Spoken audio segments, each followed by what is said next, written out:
কিয়ামতের দিন কে সর্বপ্রথম কবর থেকে উঠবেন? হযরত মুহাম্মদ সাল্লাল্লাহু আলাইহি সাল্লাম। মুসলিম জগতের ঐতিহাসিকের নাম কি? ইবনু খালদুন। মদিনার প্রথম বেতনভুক্ত বিচারকের নাম কি? যায়েদ বিন সাবিত। হযরত ইব্রাহিম আলাইহিস সালাম কোন দেশে জন্মগ্রহণ করেন? পশ্চিম ইরাক। কোন সূরাকে উম্মুল কুরআন বলা হয়? সূরা ফাতিহা। পবিত্র কুরআন সর্বপ্রথম কোন মাসের কোন রাত্রিতে নাজিল হয়েছিল? রমজান মাসে কদরি রাতে। হুজুর শব্দের অর্থ কি?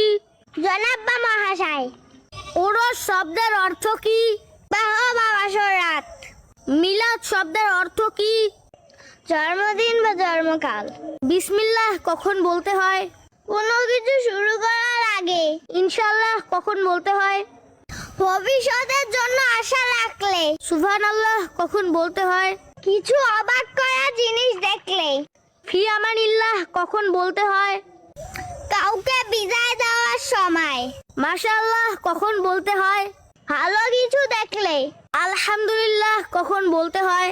কোনোভাবে উপকৃত হলে। কুরআনে নাজিলকৃত প্রথম আয়াত কোনটি?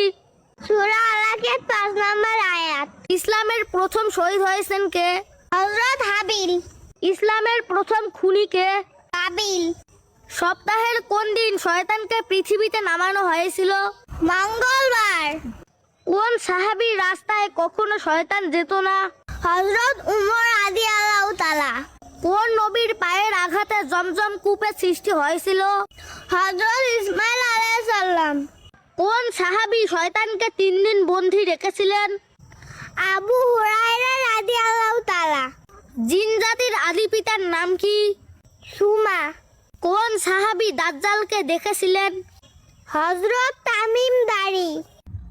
কুরআন শরীফে উল্লেখিত সবচেয়ে ভালো খাবার কোনটি? মধু। ইসলামের প্রথম মুয়াজ্জিন কে ছিলেন? হযরত বিলাল রাদিয়াল্লাহু তাআলা। পবিত্র কুরআনের সবচেয়ে বড় সূরা কোনটি? সূরা বাকারা। বাকি এর ইংরেজি শব্দ কি? ডুও। নগদ এর ইংরেজি শব্দ কি? ক্যাশ। মালিকের ইংরেজি শব্দ কি? ওনার।